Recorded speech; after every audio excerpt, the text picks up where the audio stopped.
Vascaíno do Cerrado.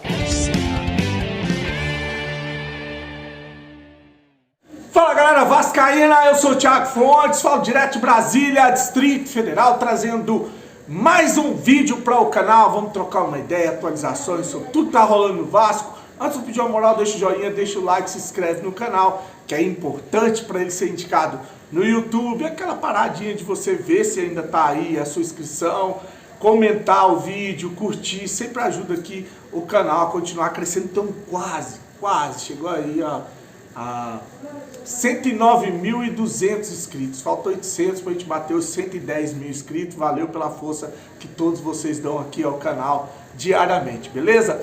Vamos falar de Vasco, falar de Campeonato Brasileiro.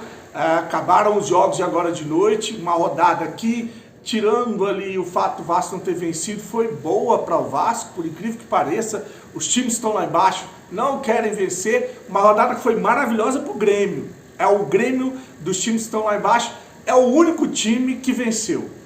Todos os outros tropeçaram. A situação do Fluminense são 12 jogos e apenas 6 pontos. Aí disparado, uma das piores campanhas do Campeonato Brasileiro. E vai ter que fazer um campeonato de recuperação. O Fluminense que está sem técnico também, igual o Vasco. Tá com o interino, o Marcão lá, só com o interino lá. A galera não aceitou, não quer. Enfim, vamos falar de Vasco que é melhor, né? 13ª rodada, ontem o Vasco empatou com o Botafogo em 1-1, o Cuiabá empatou com o Bragantino em 1-1, foram 3 1-1, 2 ontem e 1 hoje, às 11 horas da manhã. Atlético Mineiro e Atlético Goianiense, 1-1, e eu ainda vou falar, ficou barato para o Atlético Mineiro. O Atlético Goianiense jogou muita bola, sobretudo no primeiro tempo, muita chance criada para o Atlético Goianiense, time que é enjoado ofensivamente. Então tá aí o Atlético Mineiro empatando com o Atlético Goianiense, o Atlético que não consegue ganhar na sua arena há 4 jogos.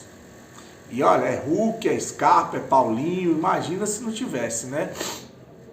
O Grêmio hoje foi o clássico desesperado, Lanterna contra o vice-Lanterna, pegou o Fluminense e venceu por 1-0 o Fluminense.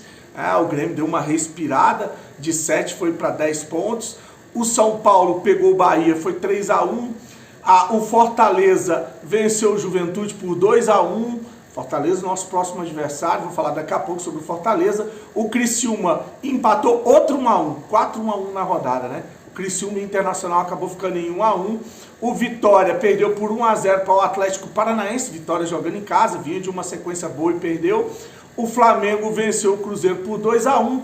E o Palmeiras joga contra o Corinthians amanhã. Esse jogo aí interessa ao Vasco. Se o Corinthians ganha do Palmeiras, coisa que eu acho difícil, o Corinthians sai da zona de rebaixamento e quem entra no Z4 é o Vasco. Vou colocar a tabela aqui para você ter uma ideia. Do Juventude até o Fluminense, esse é o nosso campeonato até o momento. O Juventude que tem 16 pontos, bem destacado lá na frente, acho que tem até jogos a menos. O Criciúma é 13º, tem 13, o Cuiabá 14º, 13 também, seguido de Vitória 15º com 12, e aí vem o Vasco, que é o primeiro time fora da zona de rebaixamento, 16º com 11 pontos. O mesmo número de pontos do Atlético Goianiense, que está na zona, com 11 é 17º, 18º é o Grêmio com 10, 19º Corinthians com 9 e 20º o Lanterna Fluminense com apenas 6 pontos no campeonato. Então tá aí a tabela, né? O Vasco que pega na quarta-feira o Fortaleza em casa, domingo pega o Internacional fora, depois pega o Corinthians em casa. São os 3 jogos antes da janela de transferência. É uma semana muito decisiva e eu acho que agora vão apresentar os reforços, porque se não for agora, meu amigo, não vai ser nunca. Então tá aí os 3 jogos que o Vasco tem para fazer antes da janela. Esse jogo do Corinthians, inclusive, é no dia que abre a janela. Só que os times não vão conseguir jogar com reforços nessa rodada. Vão jogar na próxima. Então o Vasco deve apresentar os seus reforços no jogo contra o Atlético Goianiense aqui em Goiânia. Tanto que eu vou estar lá para acompanhar em loco essa partida entre Atlético Goianiense e Vasco, tá? Então tá aí. Os próximos 4 jogos do Vasco, os 3 antes de apresentar as contratações. Aí para o jogo contra o Fortaleza a gente tem a volta do Cocão, do David, que estava suspenso. O David volta já pendurados, tomar um cartão vai desfalcar o Vasco no jogo contra o Internacional, e o Payet é mais uma opção, foi poupado, preservado, que gerou essa celeuma, essa polêmica toda com relação ao Rafael Paiva. Inclusive eu fiz uma publicação, coloquei lá no Instagram, muita gente fritando o Rafael Paiva por causa da situação do Payet. Eu, assim, claro, lógico, é uma questão de opinião, vai ter gente que concorda com ele ter tirado o Payet, entende, não é que concorda, entende, porque existia uma previsão, uma minutagem, vai ter gente que acha que não, o Payet estava bem, dava para ter mantido, isso é do jogo. Agora, dizer que o cara é lixo, que o cara não presta, você tá de brincadeira, né? Eu falei lá no Instagram, @vascaínoencerrado, vai lá para você ver o vídeo.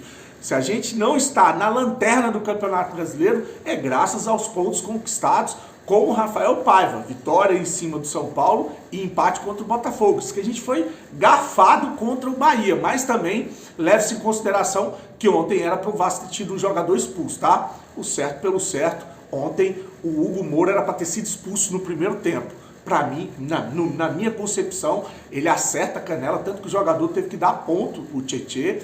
Então era para o VAR ter chamado e expulsado o jogador do Vasco. Isso aí, para mim, é irrenegociável. Eu não vou ficar aqui passando a mão, passando pano para coisa errada, tá? Então, acabo nem botando o jogo do Bahia nesse rolo para dizer que o Vasco, com esses 4 pontos, não está na lanterna, não está ali na zona de rebaixamento por causa do trabalho do Rafael Paiva. Pode ser que não sirva para o Campeonato Brasileiro, pode ser que o Vasco vá atrás de um técnico mais cascudo, beleza, mas até agora foi o único que chegou e conseguiu fazer esse time medíocre jogar. Foi o único que conseguiu dar padrão a um time que era perdido, a um time que a gente sabia pela escalação que ia tomar 2, 3 gols. Não, o Vasco agora entra em campo, preenche o setor de meio de campo, não dá espaço para os adversários, não são tantas finalizações como eram, né? E a gente consegue desempenhar ou performar melhor com o mesmo elenco. Só o fato de ter tirado o Galdames, o Léo Pelé, de ter barrado alguns jogadores, já ajudou pra caramba, fora o padrão tático, né? E sobre o Fortaleza, que é o nosso próximo adversário, a gente pega o Fortaleza na quarta-feira, tem um outro fator legal aí. O Rafael Paiva trabalhou os 2 jogos contra o Fortaleza na Copa do Brasil. Então ele conhece o time do Fortaleza.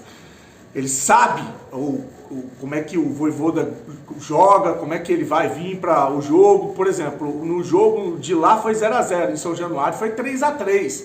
E para essa partida o Pikachu tá fora, tomou o 3º cartão amarelo. Então é um jogo especial para o Rafael Paiva, porque ele conhece o adversário e vai ter aí voltas importantes. Vamos ver como é que ele vai armar esse jogo para encarar o Fortaleza, tá? O Fortaleza, que nos últimos 4 jogos tem 3 vitórias e 1 empate no Campeonato Brasileiro, vem de uma sequência muito boa, venceu o Juventude nessa rodada, foi hoje, né?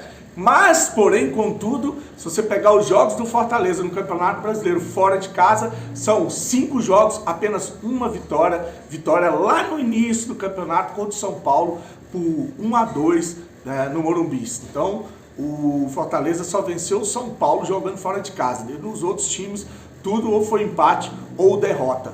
Tá aí a race, que chama, né? A race do Fortaleza no Campeonato Brasileiro, jogando fora de casa, o conhecimento que tem um técnico sobre o Fortaleza, e o Vasco, que acabou se beneficiando na rodada, pontuou, né? E viu os adversários aí não conseguir ganhar, não conseguir vencer, só com exceção do Grêmio, que pegou um adversário direto. O Grêmio que venceu foi o único beneficiado da rodada, beleza? Passei só para dar uma atualizada no Campeonato Brasileiro, desejar para você uma noite abençoada, uma semana abençoada. Curte, se inscreve no canal, fique com Deus e saudações vascaínas.